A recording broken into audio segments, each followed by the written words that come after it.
Hello दोस्तों, बहुत बहुत स्वागत है आप सभी का आज की क्लास में। आज हम कुछ बहुत ही महत्वपूर्ण प्रश्न देखेंगे। इसमें प्रश्नों का अभ्यास करेंगे। ये ऐसे प्रश्न हैं जो बार बार एग्जाम में पूछे जाते हैं, तो आप भी मेरे साथ लगाइएगा और बताइएगा कि आपके कितने प्रश्न सही हुए हैं।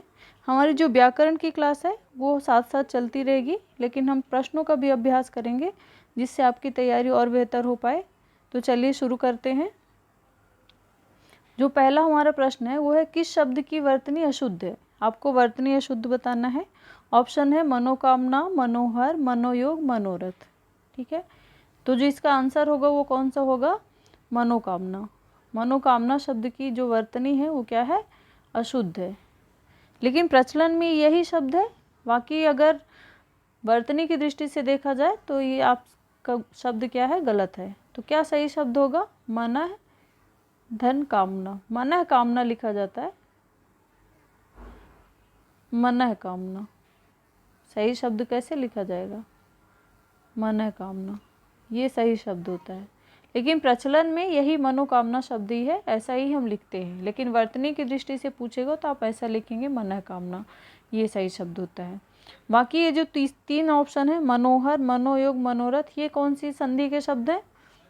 ये चारों ही शब्द विसर्ग संधि के। मन धन कामना, देखिए विसर्ग लगा हुआ है। मनोकामना, ये मन कामना होता है, इसमें विसर्ग का परिवर्तन नहीं होता, वो नियम लगता है। लेकिन देखिए मन धन हर मनोहर होगा, मन धन योग मनोयोग, मन धन रथ मनोरथ, ये तीनों ही, ये चारों ही शब्द कौन सी संधि के हैं? विसर्ग संधि के शब्द हैं। ठीक है, तो संधि आपका वीडियो आप देख लीजिए। अगर आपको संधि नहीं समझ में आ रही तो संधि भी बन जाएगा, और वर्तनी की दृष्टि से अशुद्ध कौन सा, ये भी है। ठीक है, तो इस प्रश्न का ऑप्शन क्या है? मनोकामना, पहला ही आंसर इसका सही है। ठीक है, अगला प्रश्न देख लेते हैं। देख चलिए, शुद्ध वर्तनी बतानी है। जो उज्ज्वल शब्द है उसको 4 प्रकार से लिखा हुआ है, और आपको सही बताना है कि इनमें से कौन सा उज्ज्वल सही लिखा हुआ है। बार बार पूछा जाता है एग्जाम में ये शब्द। तो देखिए कौन सा इसका ऑप्शन सही है? ये 4th नंबर का, ये जो है ये उज्ज्वल सही लिखा हुआ है। बाकी सभी क्या है? गलत है। तो देखिए क्यों ये सही है, इसका विच्छेद क्या होगा? तो उत धन ज्वल, उत धन ज्वल, ये सही विच्छेद होगा इसका। अभी किस संधि का शब्द है? देखिए ये व्यंजन संधि में होता है, हलंत लगा हुआ होता है। अब इसमें होता क्या है? जो ता होता है वो जा में परिवर्तित हो जाता है। कैसे जा में? आधे जा में, क्योंकि ये ता आधा है। तो देखिए आधा जा तो यहाँ पहले से ही था, आधे जा में ये भी परिवर्तित हो गया, तो इसीलिए यहाँ क्या है? 2 आधे जा हो जाते हैं, जो किस में संयुक्त होते हैं? वा में संयुक्त होते हैं। ठीक है, तो उज्ज्वल ये जो है ये सही शब्द है, ऐसे लिखा जाएगा उज्ज्वल। ठीक है, तो आगे समझ में। अगला प्रश्न चलिए देखते हैं। जो अगला प्रश्न है वो पूछ रहा है, अंगीठी का तत्सम बताना आपको। अंगीठी, अंगीठी ऐसे नहीं लिखा जाता, ये वर्तनी मिस्टेक है, ऐसे लिखा जाता, चंद्र बिंदु लगा होता है। क्योंकि चंद्र बिंदु वाले जो भी शब्द होते हैं वो क्या होते हैं? तद्भव होते हैं। याद रखिएगा, हमने तत्सम तद्भव की पहचान में देखा था, जिसमें चंद्र बिंदु वाले शब्द होंगे वो क्या होंगे? तद्भव शब्द होते हैं। अब देखिए इसमें ऑप्शन क्या दिया है? अग्निका, अग्निष्ठिका, अग्निष्ठिकी, अग्निष्ठिका। तो इसका जो सही आंसर होगा ये 4th नंबर का होगा, ये ऐसा लिखा जाता है अग्निष्ठिका। तो अंगीठी का जो तत्सम शब्द है वो क्या होगा? अग्निष्ठिका, ये सही आंसर होगा इसका। ठीक है, अगला प्रश्न देखते हैं। स्कंद का तद्भव बताना है। स्कंद शब्द का तद्भव बताना है, ये तत्सम लिखा हुआ है। ठीक है, इसका आपको तद्भव बताना है। तो चलिए ऑप्शन क्या दे रहा है, ऑप्शन देख लेते हैं। खंड, स्वर्ग, विकास, कंधा। खंड, स्वर्ग, विकास, कंधा, इन चारों में से स्कंद का तद्भव बताना है। तो स्कंद का जो तद्भव होता है वो कंधा होता है। ठीक है, इसका सही आंसर क्या है? कंधा। अगला प्रश्न देखते हैं।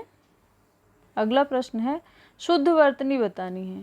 ठीक है, कवित्री को इसने 4 प्रकार से लिखा हुआ है, इसमें आपको बताना है। मोस्ट IMP है, बार बार ये शब्द पूछा जाता है, तो आपको बताना कौन सा सही लिखा हुआ है। तो इसका जो आंसर होगा ये कौन सा होगा? ये 1st नंबर ही होगा, कवित्री ऐसे लिखा जाता है। ठीक है, तो ये तीनों ऑप्शन क्या है? बाकी के तीनों ऑप्शन गलत है, पहला ऑप्शन इसका सही है, कवित्री। ठीक है, वा में मात्रा नहीं लगती है, ये भी क्या होता है? गलत होता है। इसमें बच्चे कंफ्यूज होते हैं, ये क्या होता है? गलत होता है, कवित्री ऐसे लिखा जाता है।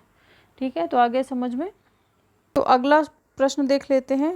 हिंदी वर्णमाला जो है उसमें मूल स्वरों की संख्या कितनी होती है? इसमें पूछ रहा है मूल स्वरों की संख्या कितनी होती है। ऑप्शन है 1, 2, 3, 4। तो कितनी होती मूल स्वरों की संख्या? 4 होती है। कौन कौन से? आ, ई, उ और री, ये चारों क्या होते हैं? मूल स्वर होते हैं। तो मूल स्वरों की संख्या 4 होती है। वहीं आपसे अगर पूछ लिया जाए कि कुल स्वरों की संख्या कितनी होती है, तो कुल स्वरों की संख्या 11 होती है। कुल स्वरों की नहीं, स्वरों की संख्या कितनी होती है? तो 11 होती है। अगर कुल लगा देगा तो फिर आप 13 बताएंगे। ठीक है, तो वर्णमाला हम पढ़ चुके हैं। स्वरों की संख्या कितनी होती है? 11 होती है। लेकिन मूल स्वरों की संख्या कितनी होती है? 4 होती है। ठीक है, अगला प्रश्न देख लेते हैं। निम्न में से अल्प प्राण नहीं है। इन चारों में आपको बताना है कि अल्प प्राण कौन सा नहीं है। खा, गा, चा, दा।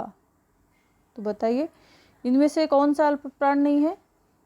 ये देखिए, ये जो फर्स्ट ऑप्शन है ये क्या है? अल्प प्राण नहीं है। तो अल्प प्राण नहीं है तो क्या होगा? महाप्राण होगा। अब देखिए हिंदी वर्णमाला में जो स्पर्शी व्यंजन होते हैं उनकी संख्या कितनी होती है? 25 होती है। वर्णमाला, हिंदी वर्णमाला में स्पर्श व्यंजन जो होते हैं, जिनको वर्गीय व्यंजन भी कहा जाता है, उनकी संख्या कितनी होती है? 25 होती है। ये 5 वर्ग में विभाजित रहते हैं। तो सभी वर्ग का पहला, तीसरा और पांचवा वर्ण, ठीक है, सभी वर्ग का पहला, तीसरा, पांचवा वर्ण क्या होता है? अल्प प्राण होता है। और दूसरा और चौथा वर्ण क्या होता है? महाप्राण होता है। ठीक है, तो ये खा क्या है? दूसरा वर्ण, का के बाद खा आता है, मतलब ये क्या होगा? महाप्राण होगा। ठीक है, लेकिन ये गा को देख लीजिए, गा क्या है? ये किस नंबर पे आता है? 3rd नंबर पे, इसीलिए क्या है? अल्प प्राण है। चा को देखिए, 1st नंबर पे आता है, पहला वर्ण है, इसीलिए क्या होगा? अल्प प्राण होगा। इसी तरह दा देख लीजिए, ये 3rd नंबर पे आता है, तीसरे नंबर पे, इसीलिए क्या होगा? अल्प प्राण होगा। तो ये जो तीनों ही हैं ये क्या है? अल्प प्राण है। लेकिन ये जो पहला आंसर है खा जो है वो क्या होता है? महाप्राण होता है। तो आ गया समझ में? चलिए अगला प्रश्न देखते हैं। आ का उच्चारण स्थान बताना है। जो आ स्वर होता है उसका उच्चारण स्थान क्या होता है? ऑप्शन दिया है मूर्धा, कंठ, तालु, ओष्ठ। ठीक है, तो क्या होता है इसका उच्चारण स्थान? कंठ होता है। हमने वर्णमाला में पढ़ा है आ का उच्चारण स्थान क्या होता है? कंठ होता है। इसका सही आंसर कंठ होगा। ठीक है, अगला प्रश्न देखते हैं। परोपकार में कौन सी संधि है? परोपकार में संधि बताना आपको। यण संधि, आयादी संधि, गुण संधि, विसर्ग संधि। ठीक है, तो कौन सी संधि होगी? इसका विच्छेद क्या होगा? पर धन उपकार। इसका विच्छेद क्या होगा? पर धन उपकार। अब देखिए यहाँ क्या आ रहा है? यहाँ भी स्वर आ रहा है और यहाँ भी क्या आ रहा है? स्वर है। आ और उ, आ और उ मिलके क्या बनते हैं? आ और उ मिलके क्या बनेंगे? ओ बनते हैं। ये किसका विकार होता है? गुण संधि का विकार होता है। जब दो स्वर रहते हैं तो स्वर संधि होती है। तो यहाँ दोनों स्वर मिलके ओ का विकार दे रहे हैं, तो ये क्या? पर धन उपकार, परोपकार, ये ओ का विकार हो गया। तो गुण स्वर संधि का उदाहरण है ये परोपकार। ठीक है, समझ में आ गया? अगला प्रश्न देख लेते हैं। प्रश्न है 10th नंबर का। प्रत्यर्पण में कौन सा उपसर्ग लगा हुआ है? प्रत्यर्पण में आपको उपसर्ग बताना। प्रा, प्रति, प्रत्यय और परि। कौन सा उपसर्ग लगा हुआ है? इसका सेकंड ऑप्शन सही है, प्रति। प्रति जो है उपसर्ग लगा हुआ प्रत्यर्पण में। कैसे? देखिए हम देख लेते हैं। चलिए, प्रति, इसका विच्छेद क्या होगा? प्रतिधन अर्पण, प्रत्यर्पण। कौन सी संधि का उदाहरण है? जब भी यहाँ ई आती है और यहाँ भी कोई स्वर आता है तो किसका उदाहरण होता है? यण संधि का उदाहरण होता है। ठीक है, संधि हमने पढ़ी है अच्छे से। अगर आपने नहीं देखा वीडियो तो आप देख लीजिए। तो ये यण संधि का उदाहरण है। आप पहले चैप्टर को पढ़ लीजिए, फिर प्रश्न लगाएंगे तो ज़्यादा अच्छा रहेगा और आपसे प्रश्न बनेंगे, आपको कॉन्फिडेंस भी आएगा। तो प्रतिधन अर्पण ये कौन सी संधि का? यण संधि का उदाहरण है, प्रत्यर्पण। ठीक है, तो इसका आंसर कौन सा सही होगा? इसमें प्रति उपसर्ग लगा हुआ है। ठीक है, आगे समझ में। अगला प्रश्न देखते हैं। कृत प्रत्यय किस में जोड़ते हैं? जो कृत प्रत्यय होते हैं वो किस में जोड़े जाते हैं? ऑप्शन क्या है? संज्ञा में, सर्वनाम में, क्रिया में, विशेषण में। हमने प्रत्यय कितने प्रकार के देखे थे?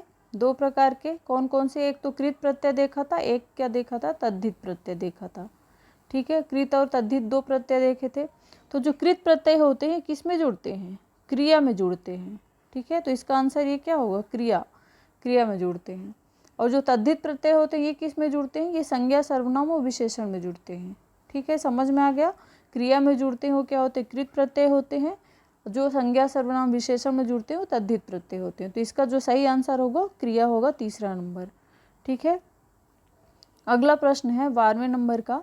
निम्नांकित में से तद्धित प्रत्यय वाला शब्द कौन सा है। अब आपने देख लिया कि जो कृत प्रत्यय होते हैं किसमें क्रिया में जुड़ेंगे, तद्धित प्रत्यय पूछ रहा, मतलब ये ऐसा शब्द होगा जो क्रिया नहीं होगा। ठीक है, तो देखिए ऑप्शन क्या है, बुराई, सिलाई, लड़ाई, कटाई।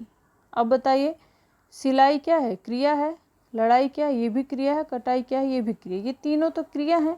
लेकिन बुराई क्या है, बुरा शब्द से बना है बुराई, जो कि एक भाववाचक संज्ञा है। तो ये क्या है, भाव, ये संज्ञा में जुड़ रहा, मतलब कि ये क्या होगा, तद्धित प्रत्यय होगा।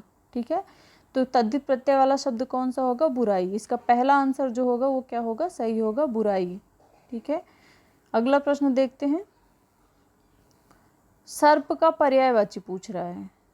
सर्प का पर्यायवाची क्या होता है, ऑप्शन है पन्नग, केशी, जातरूप, शार्दूल। पन्नग, केशी, जातरूप, शार्दूल। तो क्या होगा, पर्यायवाची हमने पढ़ा है, इसका जो सही आंसर होगा क्या होगा, पन्नग। ए ऑप्शन सही है, पन्नग। केशी क्या होता है, केशी और शार्दूल किसके पर्यायवाची होते हैं, शेर के पर्यायवाची होते हैं। ठीक है, सिंह के पर्यायवाची होते हैं। जात रूप का क्या अर्थ होता है, जात रूप का अर्थ होता है सुंदर, सुंदरता से अर्थ देता है। तो यहाँ क्या हो जाएगा, पन्नग जो है वो क्या है, सर्प का पर्यायवाची है। ठीक है, पन्नग फणी हमने पढ़ा है पर्यायवाची में, आप देख लीजिएगा। अगला प्रश्न देखते हैं। शाखा मृग किस शब्द का पर्यायवाची है, शाखा मृग। ऑप्शन क्या क्या है, वानर, हिरण, मोर और नीलगाय। वानर, हिरण, मोर, नीलगाय कौन सा होता है शाखा मृग का पर्यायवाची। तो शाखा मृग किसका पर्यायवाची है, वानर का। ये आंसर इसका सही होगा, वानर। ठीक है, वानर को क्या कहते हैं, शाखा मृग कहते हैं। ठीक है, अगला प्रश्न देखते हैं। नूतन का विलोम शब्द है, ये अंतिम प्रश्न है। नूतन का विलोम शब्द है क्या है, ऑप्शन क्या है, पुरातन, अनूतन, नवीन और रूढ़। तो क्या होगा इसका, पुरातन। पुरातन सही आंसर है, पुरातन इसका सही आंसर होगा। नूतन का विलोम पुरातन होता है। अनूतन तो होगा नहीं। नवीन क्या होता है, नूतन और नवीन एक ही अर्थ देते हैं। और रूढ़ तो होगा नहीं, रूढ़ तो शब्द होते हैं। ठीक है, तो समझ में आ गया, इसका जो सही आंसर होगा पुरातन होगा। विलोम शब्द भी हमने पढ़ लिया है। तो आज की क्लास में हमने कुल 15 प्रश्नों का अभ्यास किया। इनमें से आपके कितने आंसर सही हो रहे हैं आप कमेंट करके ज़रूर बताइएगा। हम और प्रश्नों के साथ मिलेंगे। Thank you so much.